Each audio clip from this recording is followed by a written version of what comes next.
Hello and good evening. It's a great pleasure for me to be here today to talk about a book that I edited with Professor Tutun Mukherjee some years ago. I think it was probably 2016. It's called Androgyny. It's called Androgyny and Female Impersonation, Nari Bhav. This is the book that I wish to talk about today in the time that I have been allotted. And I've been asked to talk about how the book came into being, how the book gradually took shape, and how the book gradually became what it is.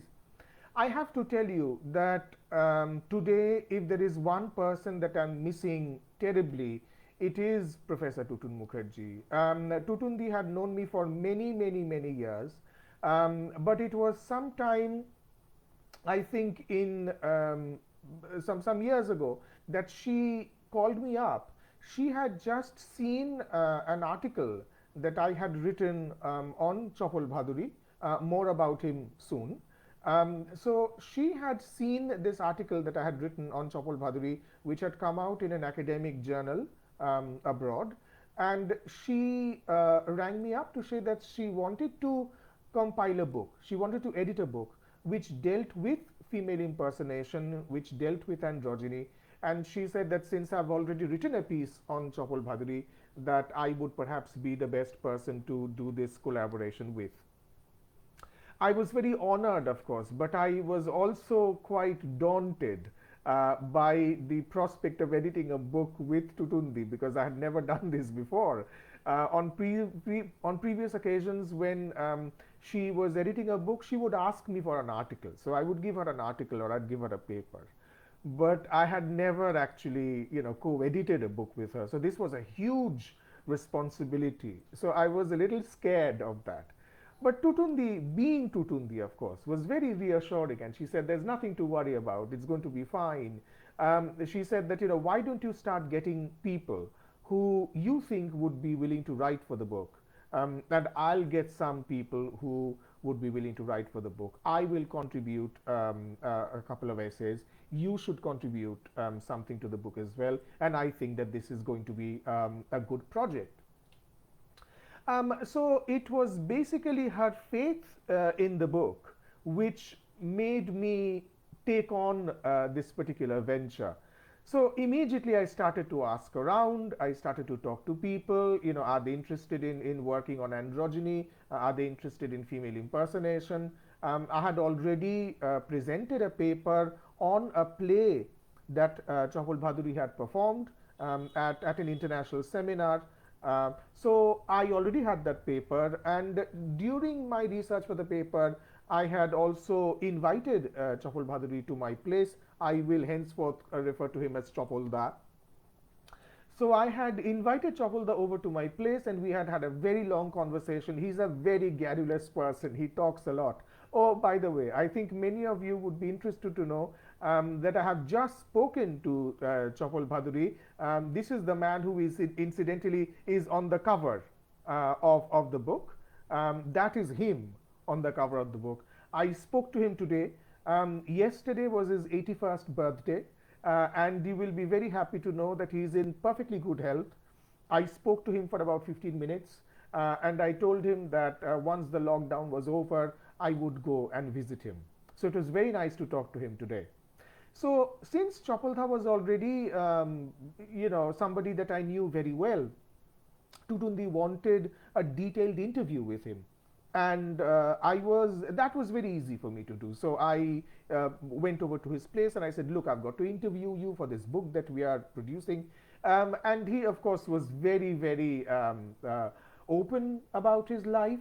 He talked about how he got initiated into female impersonation, how he started off his career doing playing female parts, and eventually that is what he continued to do till he wasn't required anymore.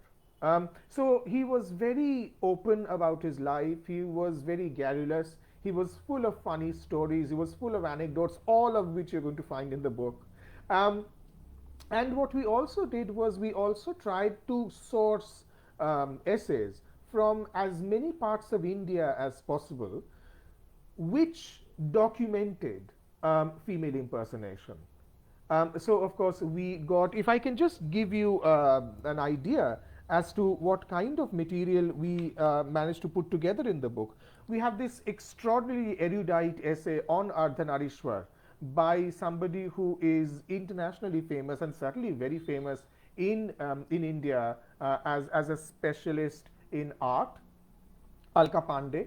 So she has written on Ardhanarishwar, but then there are many, many other people who have talked about, for example, gender crossing in Bhakti poetry. There is certainly quite a bit of Tagore, as you can imagine. So Chitrangada features very prominently. There are certain figures that overlap. There are certain figures that come up in more than one essay. Rituparna Ghosh being one such example because of his films. We also have the community of the Jogtas of Yalamma.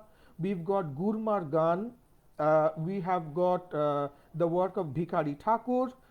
Then we've got, of course, analysis of Bekam Barve, the play by Satish Alekar. We have got this very, very beautiful essay by Hoshang Merchant, who has written on the Aravanis of Tamil Nadu. So I am just going to give you a very quick overview of the way in which this book has evolved. And also we did not leave Bollywood either. So we have Rajat Subramondol, who has written on female impersonation the way it happens, or at least used to happen, in Hindi cinema. So while we were actually putting the book together, we were very, very well aware of the fact that the book needed a lot of pictures. And I think this is where Niyogi books came in very, very useful, because Niyogi book basically told us, put as many pictures as you can. So therefore, there are not as many pictures as we would like, but there are still many very interesting pictures that I don't think you've ever seen before. So I think that what happens in the book is that because female impersonation or indeed gender crossing is such a visual act, it is such a visual act that we felt that the book would have been absolutely incomplete without images. And Niyogi books, they were insistent that there should be images. So we tried to collate as many images as possible. I think that those of us today who are interested in queer theory, those of us who are interested in gender studies, those of us who are interested in transgender studies, those of us who are interested in the history of transvesticism, I think all of us are going to find this book very, very useful. Also, I think that this book is going to be of use to those who are doing cultural studies. This is going to be of use to people who are doing performance studies. Something that has always struck me is that why is it that female impersonation, or that is to say gender crossing, men dressing as women, why is it that it is only allowed in two aspects of society? It is allowed in religion and it is allowed in entertainment. What is it about religion, what is it about entertainment that sanctions this kind of gender crossing, which is otherwise completely frowned upon? And that is the answer that we were trying to find in this book. I'm not very sure whether we have found the answer or not, but what we have certainly managed to put together, I think, is a fairly comprehensive, and I'm going to say comprehensive with a great deal of reservation, of course, because I'm absolutely aware that there are still traditions of female impersonation that are very, very local, that are not very well known, that still need to be documented. So these cultures are still out there and they're crying out for documentation.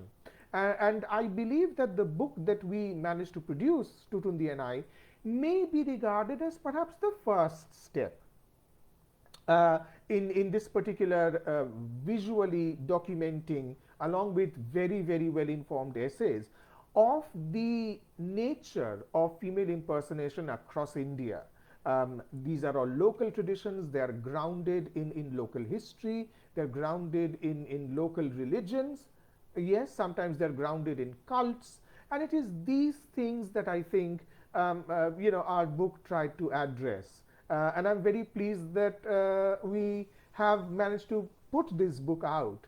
So I strongly would suggest to you to get a copy of the book if it's possible. I think it is available on Amazon, so you can certainly buy it on Amazon. And I think that once you have gone through the book, it may again remind you of some local traditions of female impersonation that you may have witnessed yourself, that perhaps has not found its place in the book, but something that you yourself would want to talk about, something that you yourself would want to write about. So thank you so much for being with me for this very short period of time in which I got to talk about the book that I edited with Professor Tutun Mukherjee, Female Impersonation, Androgyny and Female Impersonation in India, Nari Bhav. I hope to see you all again. Please stay safe, stay healthy, and who knows, someday, somewhere, we may actually meet each other in person. Goodbye and thank you.